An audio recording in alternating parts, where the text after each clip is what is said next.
Hello दोस्तों, आप कैसे हैं? आई होप यू, मैं ऐसा करता हूं कि आप लोग अच्छे होंगे। तो दोस्तों, आज हम लोग एंशियंट हिस्ट्री में अपने आगे के सीरीज को आगे बढ़ाते हैं और इसमें मौर्य साम्राज्य के बारे में पढ़ेंगे। ठीक है, तो मैं आपसे आशा करता हूं कि आप हमारे पुराने वाले वीडियो को आप पहले देख लें, उसके बाद आप इस क्लास को देखें। ठीक है, तो दोस्तों आज हम लोग मौर्य साम्राज्य के बारे में पूरा कंप्लीट आज थ्योरी की क्लास को कंप्लीट कर लेंगे और कल से हम लोग सब एमसीक्यू क्वेश्चंस को लगाएंगे। ठीक है, इसलिए मैं आपसे उम्मीद करता हूं कि इस वीडियो को आप ध्यान से देखें।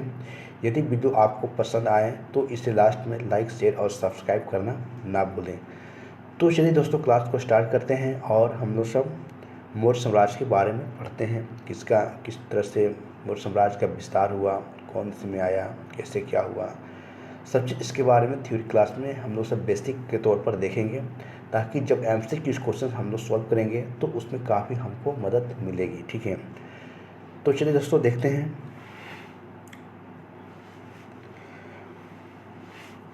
दोस्तों यहाँ पर है मौर्य साम्राज्य। ठीक है, जिसमें पढ़ेंगे 322 ईसा पूर्व से लेकर 298 ईसा पूर्व के बारे में पढ़ेंगे। ठीक है, इसमें देखेंगे मौर्य साम्राज्य जो मौर्य राज्य का संस्थापक चंद्रगुप्त मौर्य था। ठीक है, और इसने अपनी शक्ति के सबसे पहले उत्तरी पश्चिमी भारत में मजबूत किया। ठीक है, तो इसमें ही बताया जा रहा है कि हमारा जो मौर्य साम्राज्य था, मौर्य राज था, इसके संस्थापक की बात करें तो चंद्रगुप्त मौर्य थे, जिन्होंने अपनी शक्ति का विस्तार अगर देखा जाए तो उत्तर पश्चिम के जो क्षेत्र था हमारा, ठीक है, उत्तर पश्चिम यानी कि उत्तर और पश्चिम का जो क्षेत्र था, यहाँ पर इस क्षेत्र में काफ़ी अपने जो है साम्राज्य का विस्तार किया और काफ़ी यहाँ पर मजबूती से काम किया। ठीक है, उसके बाद आगे देखते हैं इसमें।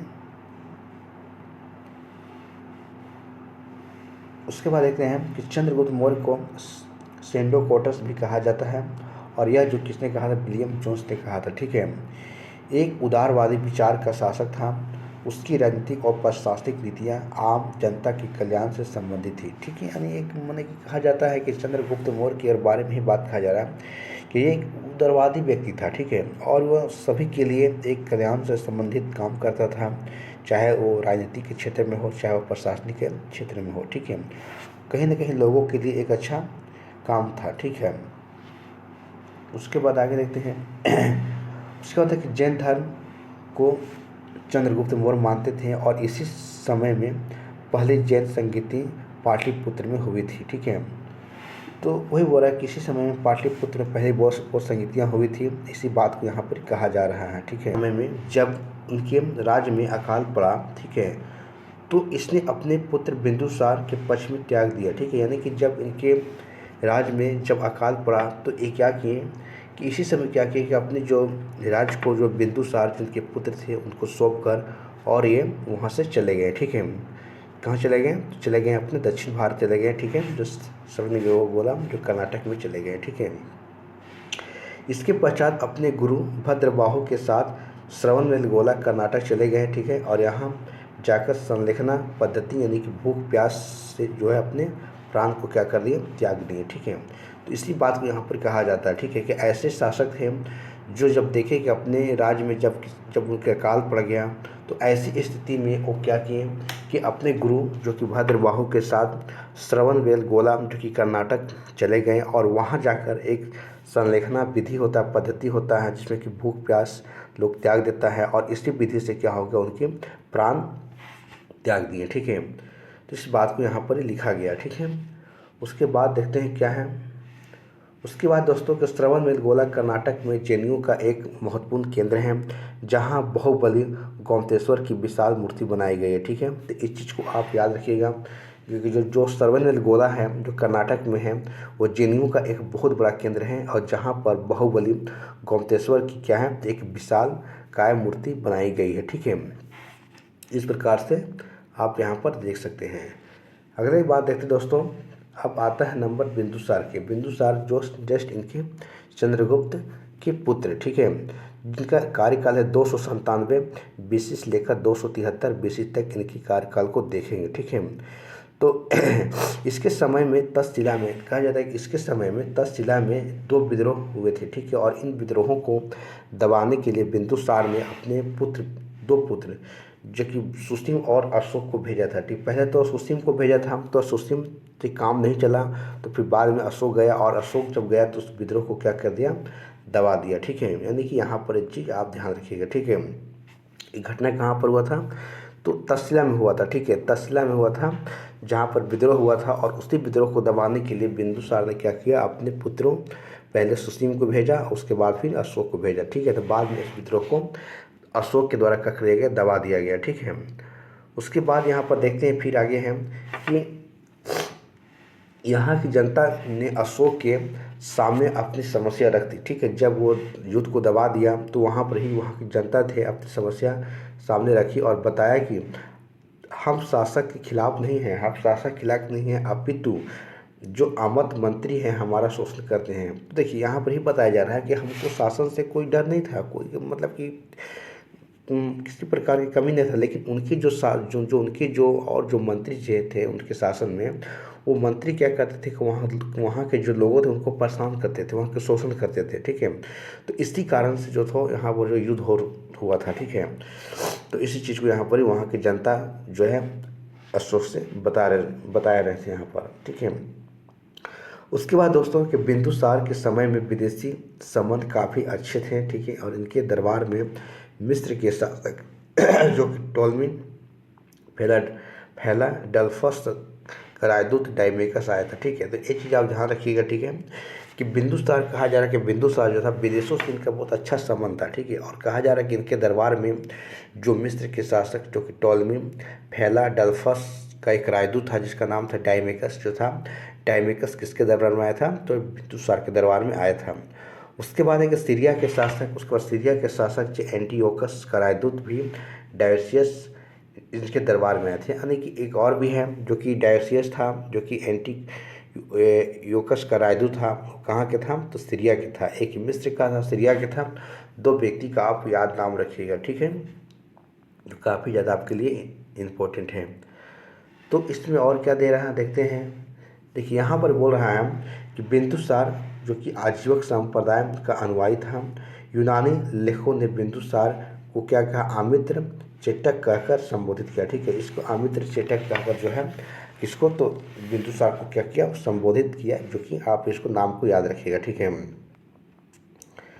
नेक्स्ट आगे देखते हैं अशोक। ठीक है, अशोक कहने का मतलब है कि 269 ईसा पूर्व से लेकर 232 ईसा पूर्व तक। ठीक है, तो कह रहा है कि बौद्ध परंपरा के अनुसार शासक बनने के पूर्व अशोक एक अच्छा इंसान नहीं था। ठीक है, बौद्ध ग्रंथ में उसे चंडा योग अथवा कामशोक भी कहा जाता है। ठीक है, अब देखिए इस प्रकार यहाँ बातें कह रहा है हम। ठीक है, कि बौद्ध परंपरा के अनुसार, ठीक है, जब अशोक शासक बना था तो उसके पूर्व बताया रहा है कि वह एक अच्छा इंसान नहीं था। ठीक है, अब बौद्ध ग्रंथ में उन्हें चंडा योग या फिर कामशोक कहा जाता है। ठीक है,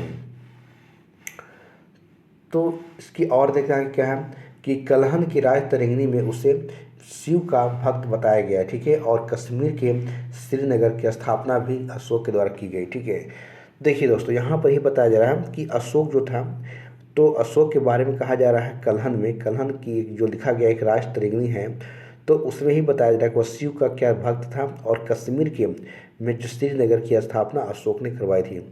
दोस्तों हम लोग थ्योरी क्लास इसलिए पढ़ रहे हैं ताकि हम लोग जब क्वेश्चंस को सॉल्व करेंगे तो काफ़ी हमारे लिए इजी हो जाएगा। ठीक है, इसलिए मैं आपको शॉर्ट नोट्स के जैसा मैं आपको थ्योरी क्लास में पढ़ा रहा हूँ। ठीक है, फिर भी आपके क्वेश्चन बहुत सारे यहाँ से सॉल्व हो जाएंगे एग्जाम में, आप देख सकते हैं। ठीक है, नेक्स्ट देखते हैं कि इसी के समय में, अशोक के समय में क्या होता, कलिंग युद्ध हुआ। ठीक है, तो अशोक जब राजगद्दी पर बैठा तो अपने 8वें वर्ष 261 ईसा पूर्व में कलिंग पर आक्रमण हुआ। देखिए कब, जब अशोक जब गद्दी पर बैठा कब, 261 ईसा पूर्व में, तो यहीं पर क्या हुआ, इसी के राज में क्या हुआ कि जो कि 8वें वर्ष, ठीक है, क्या हुआ, कलिंग पर युद्ध हो गया, आक्रमण हो गया। ठीक है, और इस आक्रमण, वही कह रहा है कि इस आक्रमण की सूचना हमको खारवेल के जो हाथी गुफा अभिलेख है उससे मिलती है। इसको आप याद रखिएगा। ठीक है, कि जो कलिंग पर जो आक्रमण हुआ था तो उसकी सूचना जानकारी हमको कहाँ से मिलती है, तो उसकी जानकारी जो है खारवेल के हाथी गुफा अभिलेख से मिलती है। ठीक है,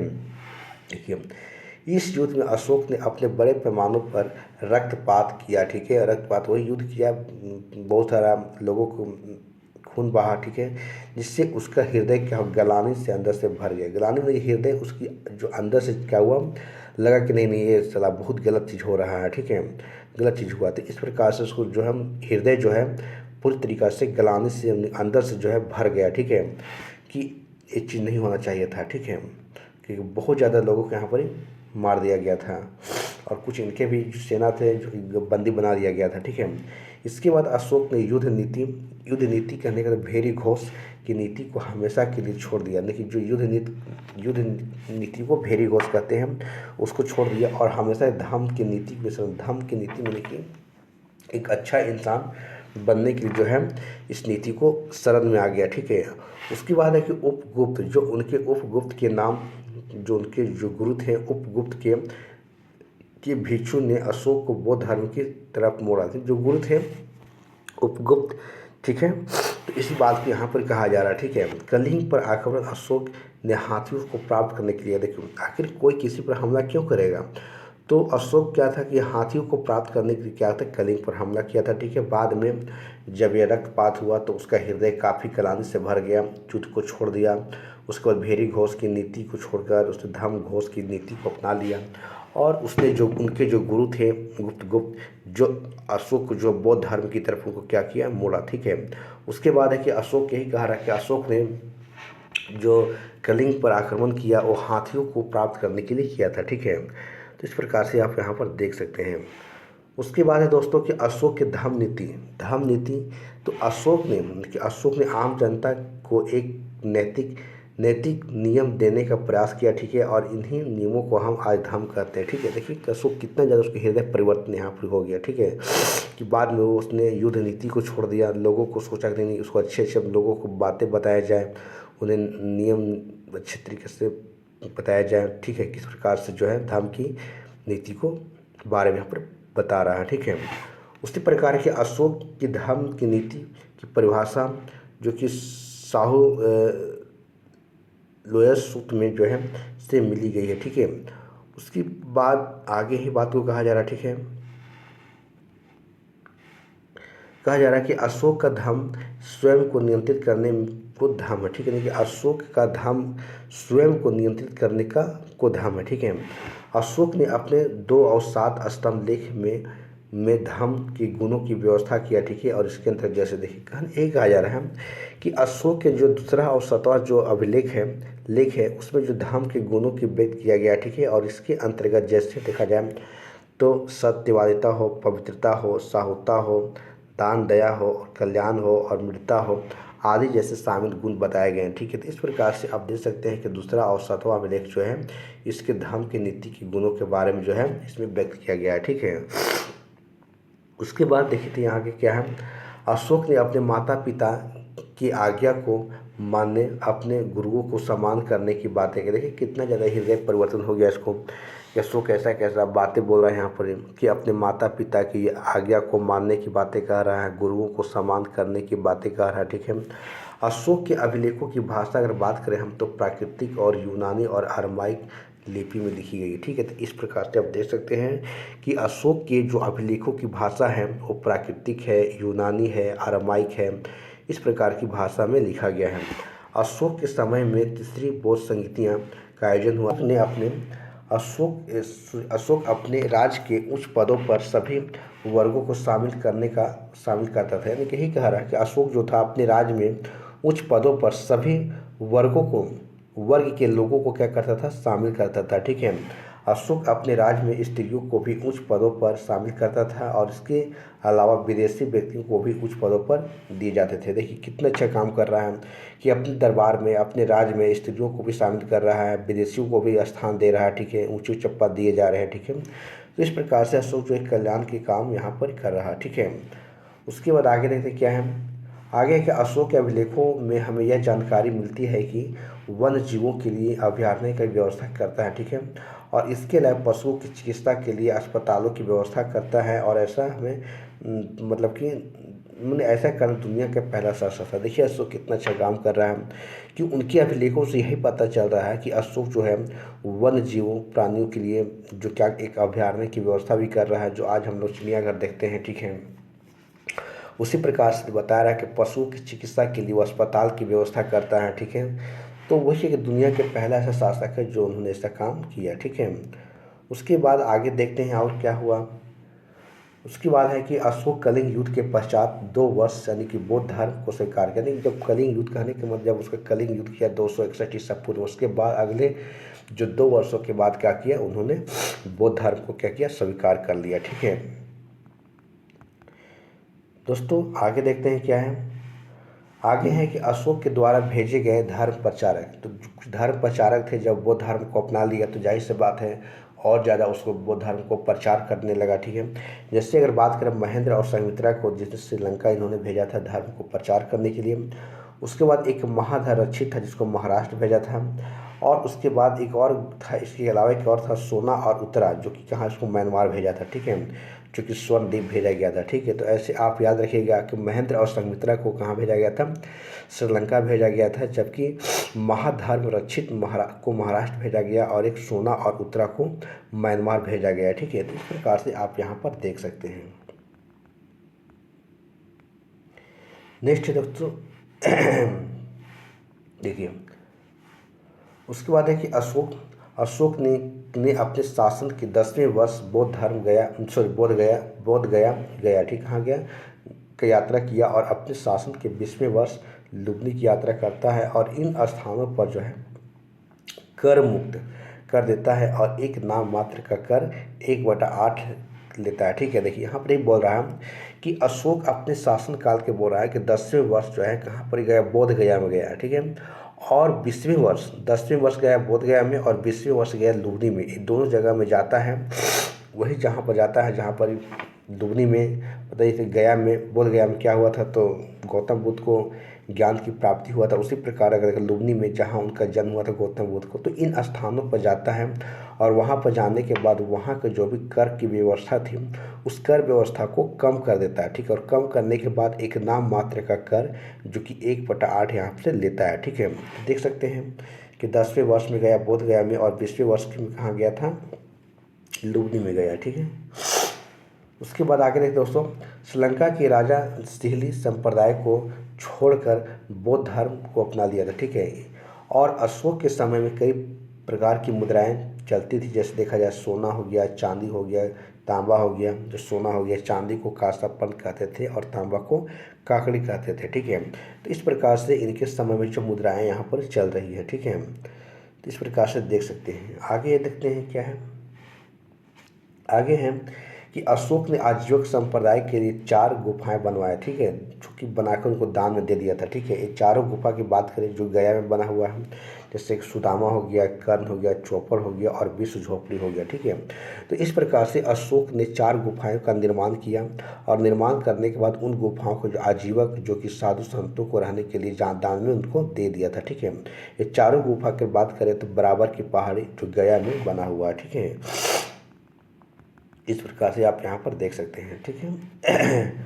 उसके बाद दोस्तों, अशोक भारत का ऐसा शासक था जिन्होंने संदेशों को अभिलेखों के माध्यम से प्रस्तुत करवाया, ठीक है, और जो कि इराक के शासक के दारा देरियस से प्रेरित है, ठीक। कहने की मतलब यही बता रहे कि अशोक का जो भी आज संदेश है वो सारे संदेश की बात करें तो एक अभिलेख पर लिखा हुआ है, ठीक है। उन अभिलेखों पर सारे संदेश को अशोक ने क्या किया, लिखवा दिया था शिलालेख पर, ठीक है। तो इसमें देखते हैं आगे क्या है। देखिए, अशोक के शिलालेखों को सबसे पहले पैंथलर ने खोजा था कब, 1750 में, और इन अभिलेखों को सबसे पहले पढ़ने का प्रयास 1837 में जेम्स प्रिंसेप ने किया था, ठीक है। तो वही बता रहा है कि अशोक जो भी अपना अभिलेख लिखवाया था, जो भी संदेश दिया था, तो उस संदेशों को 1750 में जो है पैंथलस के द्वारा खोजा गया, और 1837 में जो जेम्स प्रिंसेप के द्वारा इन अभिलेखों को पढ़ा गया, ठीक है। अब अशोक अपने अधिकतम शिलालेखों को अपना नाम उसमें देव नाम प्रिय दर्शी यानी कि देवताओं का प्रिय होता है, ठीक है, को लिखवाता है, ठीक है। देखो अशोक जितना भी शिलालेख लिखवाया उसमें अपना नाम जो कि क्या लिखवाया था, प्रियदर्शी, जो कि देवताओं का प्रिय होता है, वही इसमें लिखवाया था, ठीक है, अशोक, ठीक है। उसके बाद आगे देखते हैं क्या है। देखिए, राजस्थान के बारगुरु अभिलेखों में अशोक ने मगध शासक बताया, ठीक है, और गुजरात के जो शिलालेखों में देवनाम प्रिया बताया। ठीक है, इस प्रकार से आप यहाँ पर देख सकते हैं कि अशोक ने राजस्थान के जो बाबरू अभिलेख था उन अभिलेखों में अशोक ने अपने नाम को क्या बताया, एक शासक बताया। ठीक है, जो कि मगध का शासक बताया। ठीक है, और गुजरात अभिलेखों में भी देवनाम प्रिय बताया। ठीक है, तो इस प्रकार से आप यहाँ पर देख सकते हैं।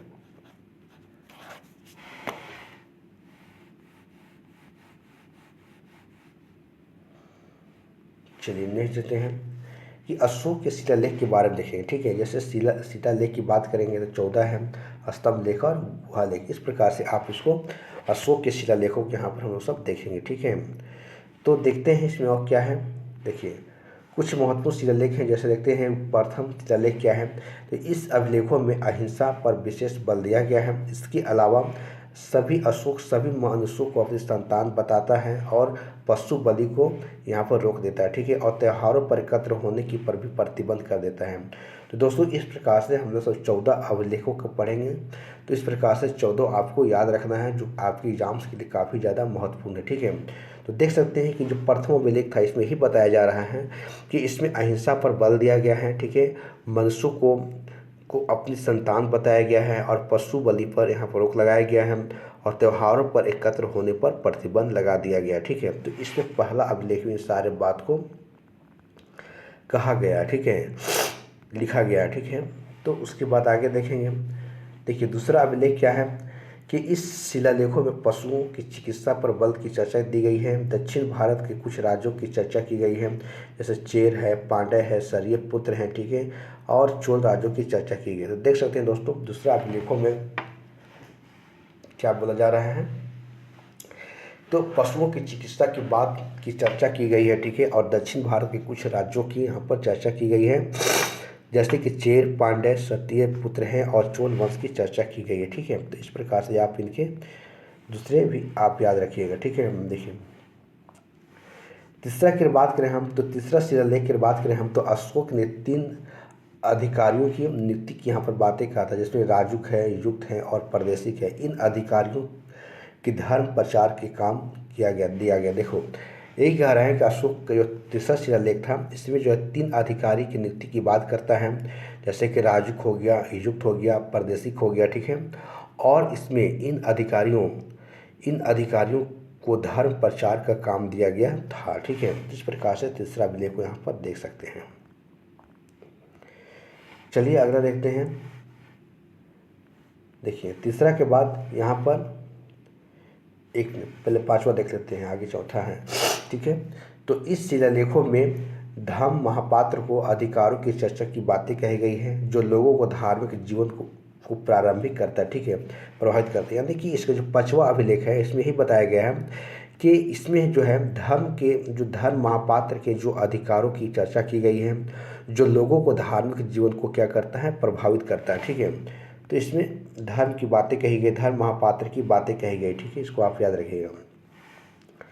चौथा शिलालेख है कि इस अभिलेखों में अशोक ने भेरी घोष नीति को छोड़कर जो धम्म घोष की नीति की चर्चा की गई है, यानी कि जो पहले और जो नीति से वह कलिंग पर आक्रमण किया था भेरी घोष की नीति, लेकिन वहाँ पर छोड़ देता है और छोड़ने के बाद धम्म घोष की नीति को अपनाता है। तो इसकी चर्चा कहाँ पर की गई है, तो चौथे अभिलेख में की गई है। ठीक है, तो इसको आप यहाँ पर देख सकते हैं। ठीक है, अगला देखते हैं कि छठी शिलालेख क्या होता है। इस अभिलेखों में अशोक अपने अधिकारियों की कहता है कि जन कल्याण के मामले में कोई व्यक्ति कभी भी मुझसे मिल सकता है और आत्मनियंत्रण की भी शिक्षा दी गई। देखो इसमें ही कह रहा है कि देखिए धर्म नियंत्रण के बारे में कोई भी जनता जो है डायरेक्ट जो है अशोक से यहाँ पर मिल सकता है। ठीक है, वो अपने अधिकारियों को इस बात को कहता है। ठीक है, तो इस प्रकार से आप छठे शिलालेख को आप देख सकते हैं यहाँ पर।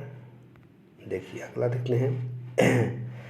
देखिए 7वें शिलालेख में क्या बोला गया। इस शिलालेख में अशोक सभी धर्मों की अपनी मेल जोल की बात करता है। ठीक है, समन्वय हुई है और शिलालेख सबसे बड़ा शिलालेख है। देखिए यही कह रहा है कि 7वां शिलालेख जो है अशोक का सबसे बड़ा शिलालेख है और इसमें जो है सभी धर्मों की अपनी मेल जोल की बातें यहाँ पर कह रहा है। ठीक है अशोक।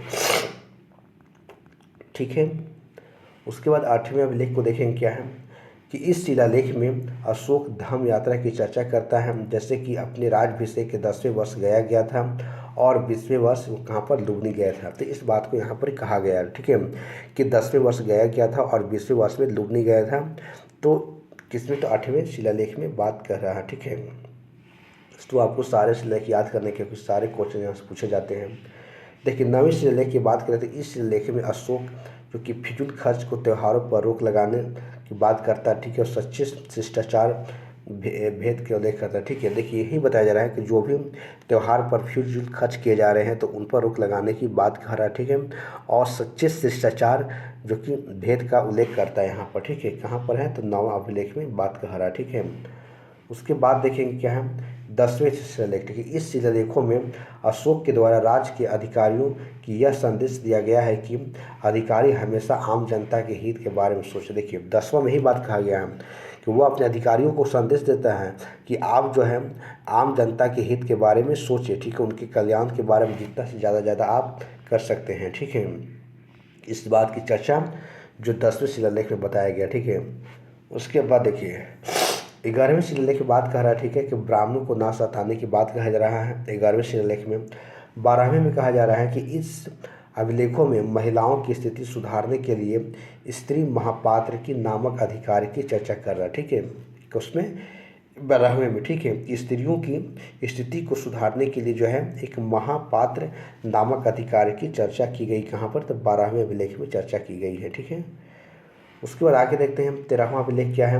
13वें अभिलेख में जो है इस शिलालेख में कलिंग युद्ध के विनाश की चर्चा की गई है, जिसके पश्चात अशोक ने हृदय बदल गया। देखिए कलिंग युद्ध जो हुआ 261 ईसा पूर्व में, उसकी चर्चा जो कहाँ पर की गई है, अशोक के 13वें शिलालेख में की गई है, ठीक है।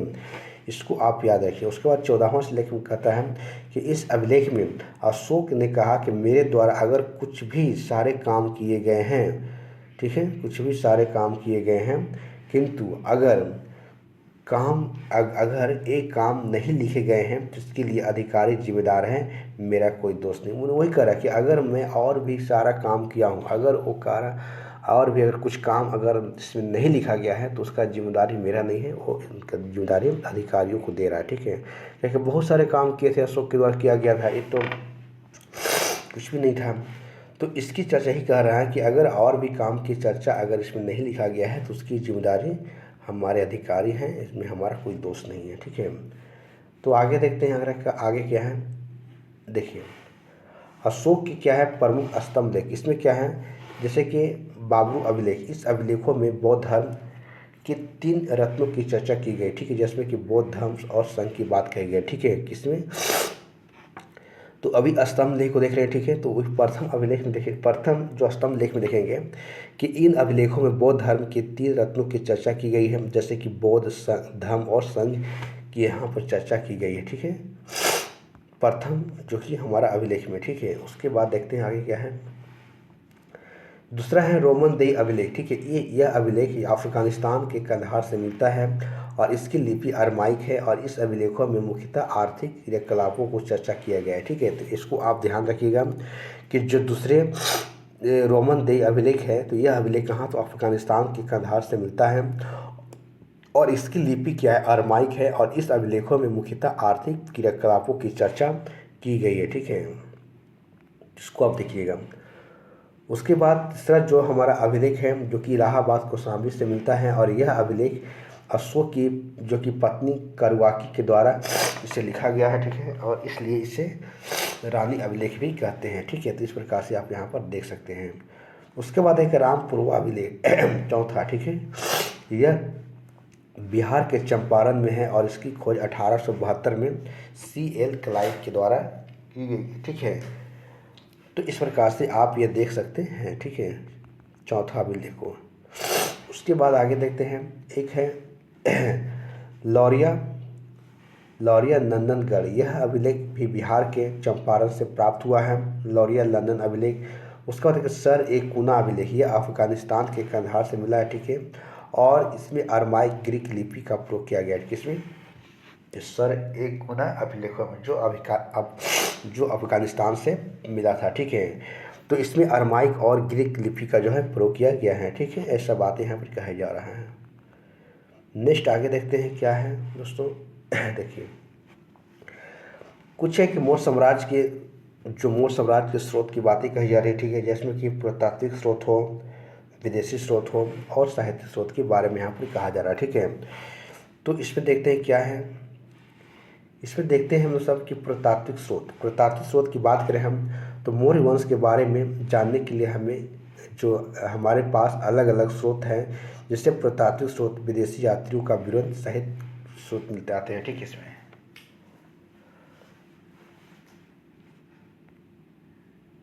एक मिनट, चलिए दोस्तों, यहाँ पर यही है कि पुरातात्विक स्रोत कहने का मतलब होता है कि मौर्य वंश के बारे में जानने के लिए हमारे पास अलग अलग स्रोत हैं, जिसमें पुरातात्विक स्रोत, विदेशी यात्रियों का विवरण सहित स्रोत आते हैं, ठीक है। उसके बाद है पुरातात्विक स्रोत में रुद्रामन का जूनागढ़ अभिलेख, सोहगोड़ा अभिलेख और अशोक के अभिलेखों को जो काले पोलिस का मृत्यु आदि यहाँ पर दिखता है, ठीक है। तो इस प्रकार से यहाँ पर बातें कही जा रही है, ठीक है। इसी बात को यहाँ पर कहा जा रहा है कि पुरातात्विक स्रोतों में रुद्रामन का जूनागढ़ अभिलेख, सोहगोड़ा अभिलेख और अशोक के अभिलेखों जो काले पोलिस जो कि मृतभार आदि यहाँ पर बताया गया है, ठीक है। उसके बाद आगे देखते हैं इसमें और क्या कहा गया है, ठीक है। देखिए, उसके बाद है कि विदेशी यात्री, ठीक है, कि इस समय में हमें मेगा अस्निज के इंडिका की प्राप्ति होती है, ठीक है, और इसके अलावा जस्टिन और ऑस्टिन के स्रोत महत्वपूर्ण है, ठीक है। तो इस प्रकार से यहाँ पर बातें कही जा रही है, ठीक है, कि मेगा अस्निज के जो यहाँ पर जो इंडिका की प्राप्ति होती है, ठीक है, इसी बात को यहाँ पर कहा जा रहा है। उसके बाद साहित्यिक स्रोत है, इस काल के बारे में जानकारी के लिए, जैसे कि पुराण है, अर्थशास्त्र है, राजतरंगिणी है, मुद्रा राक्षस है, जैन धर्म, बौद्ध ग्रंथ है, क्षमेंद्र की रचना है, जो कि हमारा कथा सरित सागर किसकी है, तो क्षमेंद्र की रचना है। इसके बारे में हमको यहाँ पर साहित्यिक स्रोतों से जानकारी मिलती है, ठीक है, इस काल के बारे में, ठीक है। मौर्य काल के बारे में जो है इन सारे हमको स्रोत मिलती है, पुराण से, अर्थशास्त्र से, राजतरंगिणी से, मुद्रा राक्षस से, जैन तथा बौद्ध ग्रंथ से या क्षमेंद्र की रचना के जो की गई थी कथा सरित सागर से जानकारी मिलती है मौर्य साम्राज्य के बारे में, ठीक है। उसके बाद देखते हैं और क्या है, देखिए, उसके बाद एक मौर्य काल के संगठन के बारे में कहा जा रहा है, ठीक है। तो मौर्य काल में कई प्रकार के व्यापारिक संगठनों की जानकारी हमको दिखती है, जैसे देखा जाए जो ऋणी थे, निगम, सार्थकवाद, जो कि बंजारी जो घूम घूम कर जो व्यापार करते थे, तो इन प्रकार से इन लोगों की जानकारी मिलती है। देखिए, उसी प्रकार से श्रेणी अगर बात करें हम, तो यह शिल्पकारियों का एक संगठन था और इसके अलग अलग प्रकार के शिल्पी वर्ग इसमें रहते थे, ठीक है, श्रेणी वर्ग रहते थे। उसके बाद अगर देखें हम तो निगम जो कि क्या थे, यह व्यापारियों का संगठन होता था और इसके में अलग अलग प्रकार के व्यापारी शामिल होते थे, ठीक है, तो ही इन्हीं के बारे में कहा जा रहा है, ठीक है। उसके बाद है कि जो कि सार्थवादक थे, जो बंजारी थे, यह एक ऐसी व्यवस्था थी जहाँ पर जानकारी कफिले या करवे के रूप में चलते थे, ग्रुप में चलते थे, कहीं चलते थे तो एक ग्रुप में चलते थे, ठीक है। तो उनकी यहाँ पर बातें कही जा रही है। उसके बाद आगे देखते हैं क्या है। उसके बाद दोस्तों मौर्यकालीन जो अर्थव्यवस्था थी उनके बारे में कहा गया है कि इस समय में अर्थव्यवस्था का प्रमुख आधार क्या था, कृषि, पशुपालन, व्यापार तथा शिक्षा था, ठीक है। सबसे बड़ा केंद्र शिक्षा केंद्र था, तो तक्षशिला था, ठीक है। तो इस प्रकार से देख सकते हैं कि मौर्य काल की जो आर्थिक व्यवस्था क्या थी, तो कृषि था, पशुपालन था, व्यापार था और शिक्षा का सबसे बड़ा केंद्र कौन सा था, तक्षशिला था, ठीक है। तो इसको आप यहाँ पर याद रखिएगा, ठीक है। देखिए, और इसमें क्या बातें कही गई है कि राजकीय नियंत्रण, जो राजकीय नियंत्रण की भूमि को सीमा कहा जाता था, जब सो सीता भूमि कहा जाता था, जबकि जिसका जो कि अध्ययन सीता होता, ठीक है, वही था कि ऐसी भूमि जिस पर आम जनता खेती करती थी उसे हम लोग भाग या हिस्सा कहते थे, ठीक है। इस प्रकार देख सकते हैं हम, ऐसी भूमि जिस पर बिना वर्षा की अच्छी कृषि होती थी उसे हम आदेव मातृक कहते थे, ठीक है। तो ये आप सारे बातों को यहाँ पर देख सकते हैं कि जो राजकीय नियंत्रण की भूमि थी उसे सीता भूमि कहा जाता था और जो लोगों के द्वारा, आम जनता के द्वारा खेती की जाती थी उसे भाग या हिस्सा कहा जाता था। और एक था कि बिना वर्षा के अच्छे जो कृषि की खेती होती थी उसे आदेव मातृ कहा जाता था, ठीक है। उसके बाद यहाँ देखते हैं कि इस समय भूमि के माप के लिए आम जनता से रजुक नाम का कर लिया जाता था, ठीक है, टैक्स लिया जाता था, ठीक है।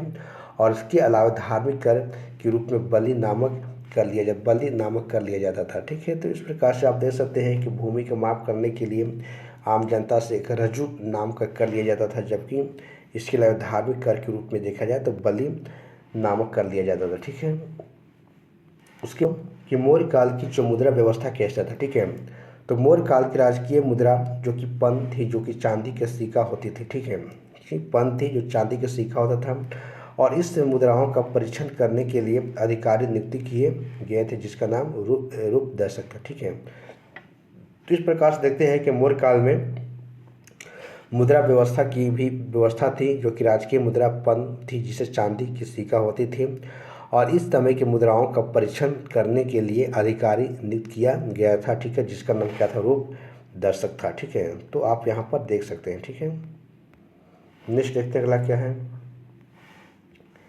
कि इस समय में सोने के सिक्के को निष्क या स्वर्ण कहा जाता था। ठीक है, और मौर्य काल में तांबे के सिक्के भी प्राप्त होते हैं, इसके लिए मासक या काकनी शब्द का प्रयोग किया गया है। ठीक है, इस प्रकार से देख सकते हैं कि सोने के सिक्के को निष्क कहा जाता था या स्वर्ण कहा जाता था, जबकि तांबे के सिक्के की बात करें हम, इसमें को मासक और काकनी शब्द का प्रयोग किया जाता है। ठीक है, तो आप यहाँ पर देख सकते हैं कि मुद्रा व्यवस्था कैसा था मौर्य काल में। ठीक है, बताइए। अब आते हैं कि मौर्य काल की सैन्य व्यवस्था कैसा था। ठीक है, तो मौर्य काल जो सैन्य व्यवस्था की अगर बात करें तो विशाल थी। ठीक है, और इस समय दो प्रकार की सेना दिखाई देती थी, एक था स्थायी सेना, दूसरा था अस्थायी सेना। स्थायी सेना जो राजा के साथ हमेशा रहती थी, और जबकि अस्थायी सेना जो जरूरत पड़ने पर युद्ध में इनको ले जाया था साथ में। तो इस प्रकार से आप सैन्य व्यवस्था को देख सकते हैं। ठीक है, तो आगे देखते हैं इसमें दोस्तों और क्या लिखा गया है। देखिए, युद्ध क्षेत्र में जिन अधिकारियों के द्वारा सेना का नेतृत्व किया जाता था उन्हें नायक कहते हैं। ठीक है, वही कह रहे हैं कि युद्ध क्षेत्र में जिन अधिकारियों के द्वारा सेना का नेतृत्व किया जाता था उसे हम लोग नायक कहते थे। ठीक है, नायक कहते थे। और उसके बाद इसके में और क्या लिखा गया है हम देखते हैं। इसमें है कि मौर्यकालीन सैन्य व्यवस्था के बारे में मेगास्थनीज जो इंडिका पुस्तक से हमको जानकारी मिलती है। इनके अनुसार 6 समितियां की आचरण से सैन्य व्यवस्था संचालित की जाती है, और हर समिति में 5 सदस्य होते थे। तो इस प्रकार से सेना के बारे में जो भी जानकारी मिल रहा है सैन्य व्यवस्था के बारे में, वो मेगास्थनीज के इंडिका पुस्तक से हमको देखने को मिल रहा है। और इसमें 6 समिति के आचरण से सैन्य की व्यवस्था संचालित है, जिसमें हर समिति में 5 सदस्य होते थे। ठीक है, तो इस प्रकार से इसमें बात को बताया जा रहा है। ठीक है, उसके बाद देखिए मौर्यकालीन प्रशासनिक व्यवस्था कैसा था। ठीक है, तो मौर्यकाल के प्रशासन एक केंद्रीय प्रशासन था। ठीक है, जिसके सम्राट को सलाह देने के लिए एक मंत्री परिषद होती थी। ठीक है, तो यह है कि मौर्यकालीन जो प्रशासनिक व्यवस्था कैसी थी, तो वही बताया जा रहा है कि मौर्यकाल का प्रशासन एक केंद्रीय प्रशासन था, जिसके सम्राट को सलाह देने के लिए एक मंत्री परिषद होती थी। इस बात को यहाँ पर बताया जा रहा है। उसके बाद यहाँ देखते हैं दोस्तों क्या है कि इस समय उच्च अधिकारियों को तिथि तथा महापात्र कहा जाता था, और इसकी संख्या 18 बताई गई, जैसे कि आमत्य है, पुरोहित है, सेनापति है, समहर्ता है और संविधाता। इस सारे अधिकारी के अलग अलग काम यहाँ पर थे। ठीक है, तो इस प्रकार से आप यहाँ पर देख सकते हैं। ठीक है,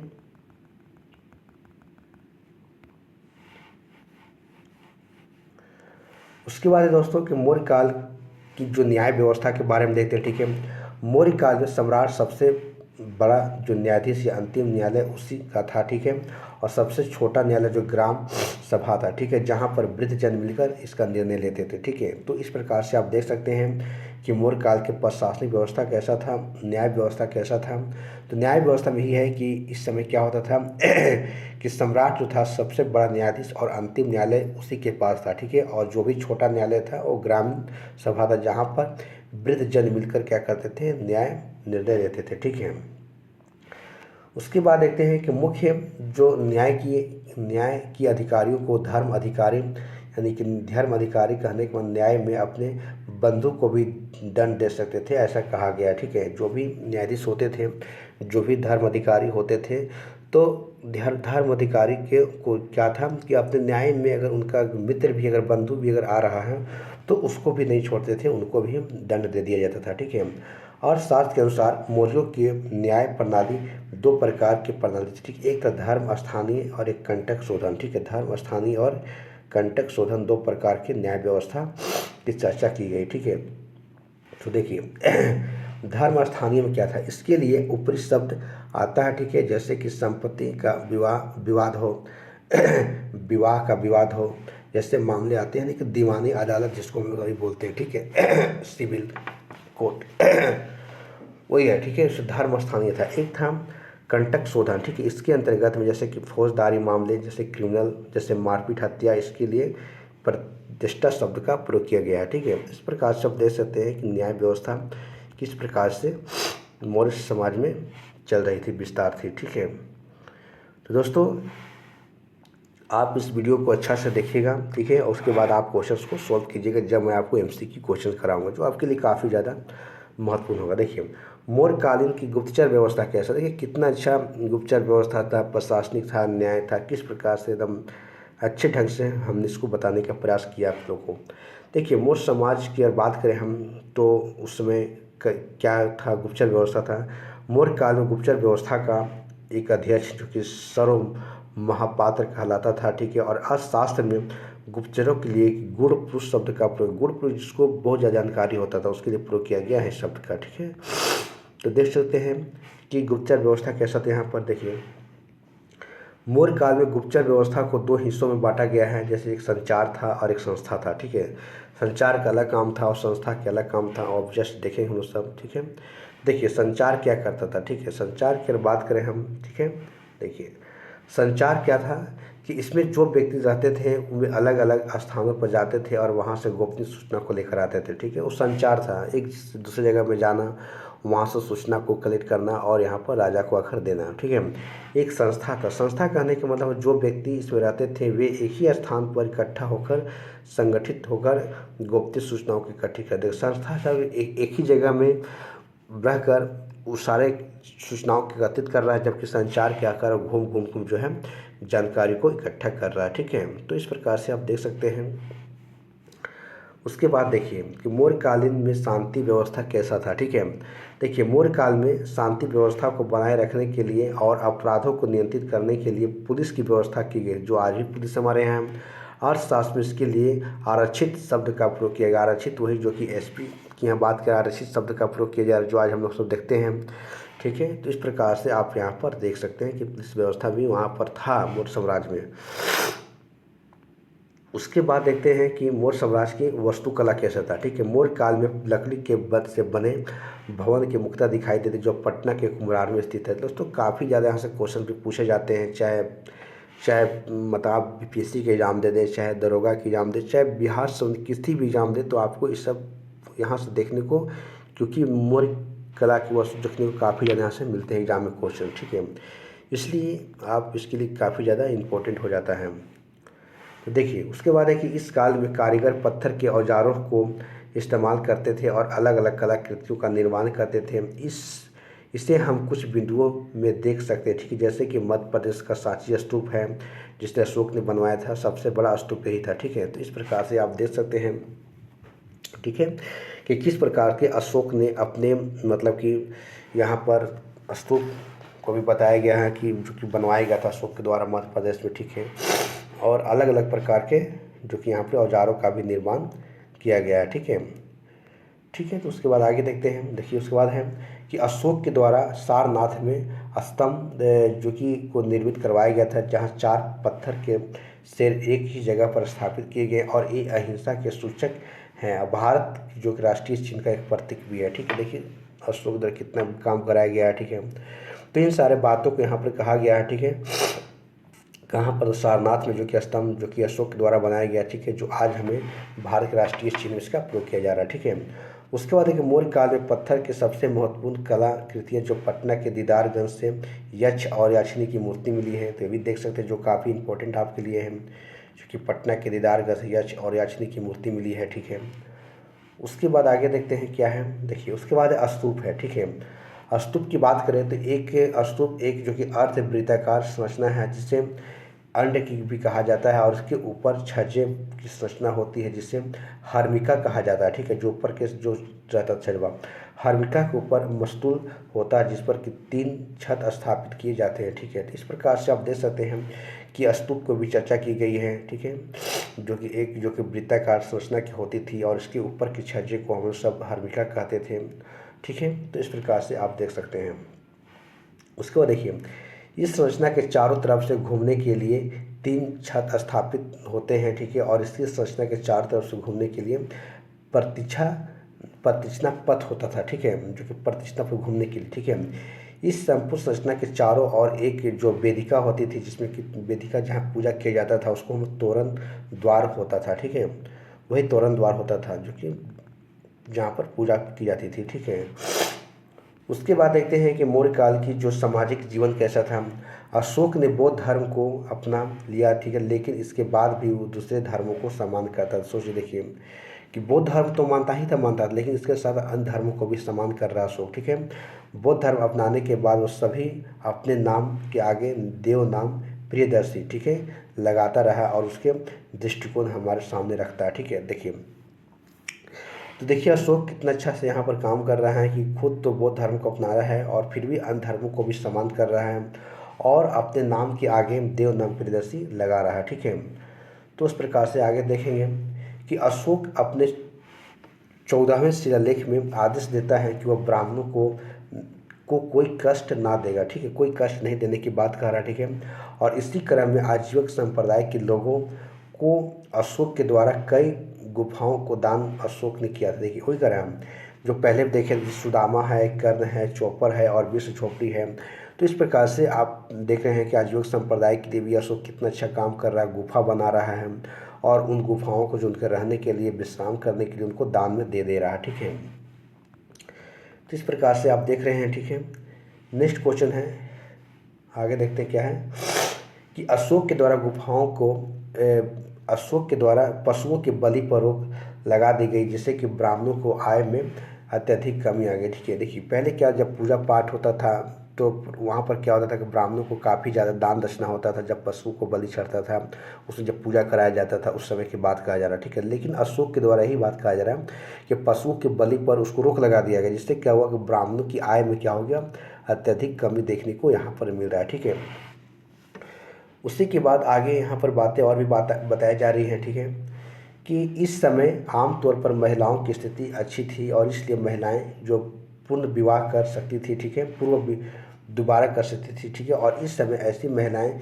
की सूचनाएं मिलती हैं जो कि स्वतंत्र रूप से रहती थी और इसके लिए छंद वासनी जो स्वयं शब्द का प्रयोग किया गया है। तो यहाँ पर इनके लिए शब्द एक आता है। ठीक है, कि महिलाएं की स्थिति यहाँ पर काफ़ी अच्छी बताई गई है और पूर्ण विवाह कर सकती थी। ठीक है, और चूँकि और भी बहुत सारी सूचनाएं मिलती हैं इनके बारे में। ठीक है, जो स्वयं रह सकती थी। ठीक है, ठीक है, उसके बाद यहाँ बताया जा रहा है कि इस समय हमें समाज में वेश्यावृत्ति भी दिखाई देता है। ठीक है, बताया जा रहा है। ठीक है, इस समय स्वतंत्र रूप से वेश्यावृत्ति करने वाली कुछ महिलाएं को सूचना मिलती है। ठीक है, इसे रूप जीवा शब्द का प्रयोग किया जाता है और इसकी देख रेख करने के लिए जो गलिका अध्यक्ष होते थे। ठीक है, तो इस प्रकार से आप देख सकते हैं कि इसके बारे में यहाँ पर सूचना जानकारी दी जा रही है अशोक के द्वारा। इस समय महिलाएं तलाक भी ले सकती थी। ठीक है, और इसके लिए मोक्ष शब्द का प्रयोग किया गया है। ठीक है, तलाक लेने के लिए इस समय सड़क की व्यवस्था भी बहुत अच्छी दिखाई देती है। ठीक है, और एक अधिकारी की सूचना मिलती है जिसने एग्रो नोई सड़क निर्माण का अधिकारी था। ठीक है, तो इस प्रकार से आप यहाँ पर देख सकते हैं कि किस प्रकार से अशोक ने जो सड़क के लिए भी, महिलाओं के लिए भी कितना ज़्यादा यहाँ पर काम कर रहा है। ठीक है, उसके बाद देखते हैं कि प्रशासनिक ढांचा कैसा था। ठीक है, हम देखिए तो प्रशासनिक ढांचा में बात करें, जो सम्राट था उनको युवराज कहा जाता था, प्रांत को प्रांतपति कहा जाती थी। उसके बाद 20 था तो 20 का होता जिला का एक जो विस्पति कहा जाता था। 10 गांव को गोप कहा जाता था। ग्रामीण जो कि में जो काम करने जो लोग थे उसको ग्रामीणी या फिर मुखिया कहा जाता था। न्यायाधीश को राजू कहा जाता था। इस प्रकार से एक तरह से बटा हुआ था प्रशासनिक ढांचा कि सम्राट को क्या, पहले नीचे सम्राट होता था उसको युवराज कहा जाता था। प्रांतपति थे, 20 जो जिला का विस्पति था। ठीक है, 10 गाँव की गोप था। ठीक है, ग्रामीण जो कि मुखिया और इस प्रकार से न्यायाधीश को राजू कहा जाता था। इस प्रकार से देख सकते हैं कि किस प्रकार से प्रशासनिक ढांचा यहाँ पर क्या है, बटा हुआ। ठीक है, उसके बाद आगे देखते हैं इसमें और क्या है। देखिए उसके बाद दोस्तों कि अशोक के समय के जो प्रांत हैं, कौन कौन सा प्रांत उसके बारे में बताया गया है। जैसे कलिंग की बात करें हम तो राजधानी क्या तोसली थी। उसी प्रकार अवंती के देखें तो राजधानी का उज्जैन पश्चिमी प्रांत थी। उसके बाद प्रासी प्रांत की बात करें राजधानी इसकी पाटलिपुत्रा थी। उसके उत्तरा पक्ष की बात करें राजधानी तक्षशिला थी। और दक्षिणा पथ की बात करें हम तो स्वर्णगिरी थी, ठीक है। और यह विंध्य प्रदेश के दक्षिण का हिस्सा था। इस प्रकार से आप देख सकते हैं कि अशोक के समय में प्रांत किस प्रकार से बटे थे, कहाँ तक थे। जैसे देख सकते हैं कि आप यहाँ पर उड़ीसा है, मध्य प्रदेश है, पटना है, दक्षिणी जो कि प्रांत है, उत्तरी प्रांत है। इस प्रकार से आप इन प्रांत के बारे में चर्चा यहाँ पर बताया गया है, तो आप इसको ध्यान में रखना है। नेक्स्ट आगे देखते हैं क्या है। देखिए उसके बाद यहाँ पर यह अशोक के उत्तराधिकारी, ठीक है। तो अशोक की मृत्यु जो कि 232 ईसा पूर्व में हो गई। इसके बाद मगध की गद्दी पर उसका पुत्र कुणाल बैठा, जो धीरे धीरे इसके पश्चात दशरथ आया। दशरथ की बात करें, दशरथ की सत्ता था जो कुणाल का पुत्र था। और इसने इसने भी देव नाम प्रियदर्शी की उपाधि धारण कर दिया था। कौन? वही जो उसका पुत्र था कुणाल का पुत्र दशरथ हुआ था, ठीक है। दशरथ भी जो अपने नाम के आगे जो है देवनाम प्रियदर्शी लिखता था, ठीक है। उसी प्रकार बताया जा रहा है कि इसने जो कि आजीवन संप्रदायों के लिए नागार्जुन की पहाड़ जो गया में जो गुफाओं जैसे गोपिका हो गया, वादती हो गया और वापिया, ये 3 गुफाओं का निर्माण करके वो दे दिया था। किसको? तो आजीवक संप्रदायों को रहने के लिए दे दिया था, ठीक है। तो देख सकते हैं कि किस प्रकार से मतलब कि यहाँ पर इस चीज़ को बताया जा रहा है कि इसके उत्तराधिकारी की बात हो रही। जब अशोक की मृत्यु 232 ईस्वी में हो जाता है तो उसका पुत्र जो कि कुणाल गद्दी पर बैठता है। और उसके पश्चात फिर कुणाल का पुत्र जो कि दशरथ जो कि गद्दी पर बैठता है, और वो भी अपने नाम के आगे जो है देव नाम प्रियदर्शी लिखता है, ठीक है। और उन्होंने नागार्जुन की पहाड़ियों में 3 गुफाओं का निर्माण करवाया, जिसमें और यही तीनों गुफाएं जो है आजीविक संप्रदायों को रहने के लिए दान में दे दिया था, ठीक है। तो उस प्रकार से देखते हैं कि मौर्य वंश का आखिरी शासक कौन था? तो बृहदत्त हो गया था, ठीक है, जो कि काफ़ी कमज़ोर और अयोग्य था। इसके समय में कलिंग देव जो स्वतंत्र हो गया, यानी कि जो कलिंग को जिन्हें जीत के रखा था, कलिंग क्या हुआ? फिर से स्वतंत्र हो गया। और ये स्वतंत्र खारवेल का हाथी गुफा अभिलेखों से पता चलता है, ठीक है। तो इस प्रकार से देख सकते हैं कि जब बृहदत्त आया तो काफ़ी कमज़ोर था, और कमज़ोर होने के कारण से एक अयोग्य शासक भी रहा, ठीक है। और इसके समय में कलिंग जो फिर से क्या हुआ? स्वतंत्र हो गया। और इसकी जानकारी जो है खारवेल के हाथी गुफा से मिलती है। उसके बाद आगे देखते हैं क्या है। उसके बाद यहाँ देखते हैं दोस्तों कि बृहदत्त की सूचना उसके सेनापति पुष्यमित्र, बृहदत्त की जो हत्या इसके सेनापति पुष्यमित्र शुंग ने कर दी थी। और मौर्य वंश के स्थान पर शुंग वंश की स्थापना हो गई। देखिए अब यहाँ से चलेगा शुंग वंश, ठीक है, क्योंकि यहाँ पर बृहदत्त की हत्या हो जाता है। और बृहदत्त की हत्या करने वाले उसकी सेनापति थे जो कि पुष्यमित्र शुंग ही थे। और यहाँ से मौर्य वंश के स्थान पर जो है शुंग वंश की स्थापना कर दी गई, ठीक है, पुष्यमित्र शुंग के द्वारा, ठीक है। तो इस प्रकार से और क्या देखे गए हैं, ठीक है। देखिए मौर्य वंश के पतन, इस समय इस वंश के पतन के लिए इतिहासकारों में कई प्रकार के कारण बताए गए, ठीक है। जैसे कि रोमिला थापर के अनुसार अशोक की बौद्ध धर्म की नीति ने राज के पतन के कारण दिया, किंतु बात पूरी तरीक़ा से ठीक नहीं। देखिए रोमिला थापर के अनुसार बताया जा रहा है कि अशोक ने बौद्ध धर्म को नीति को अपना लिया, जिस वजह से जो है मौर्य साम्राज्य का अंत हो गया, ठीक है। लेकिन ये पूरी तरीक़ा से ठीक नहीं बताया गया, ठीक है। उसके बाद है कि मौर्य शासक के पतन सबसे बड़ा कारण उसने उत्तराधिकारियों का आयोग होना था, ठीक है। और अशोक इसके अलावा बहुत सारे अधिकारी भ्रष्टाचार में शामिल हो गए। देखिए ये भी कारण बताया जा रहा है कि जो भी अशोक के उत्तराधिकारी थे, जो कि बताया गया कि जैसे लास्ट जैसे बृहदत्त हुआ तो काफ़ी आयोग होना बताया, ठीक है। और इसके अलावा बहुत सारे ऐसे अधिकारी थे जो कि भ्रष्टाचार में शामिल हो गए थे, ठीक है। तो ये भी एक अंत का कारण ही बताया जा रहा है। तो ये आप देख सकते हैं, ठीक है, कि किस प्रकार से बताया जा रहा है, ठीक है। तो दोस्तों आज हमारा मौर्य साम्राज्य के बारे में थ्योरी का क्लास पूरी तरीक़ा से समाप्त हो गया है। और अब हम लोग MCQ क्वेश्चंस को बनाने के लिए अगले वीडियो में रेडी हो जाएंगे, ठीक है।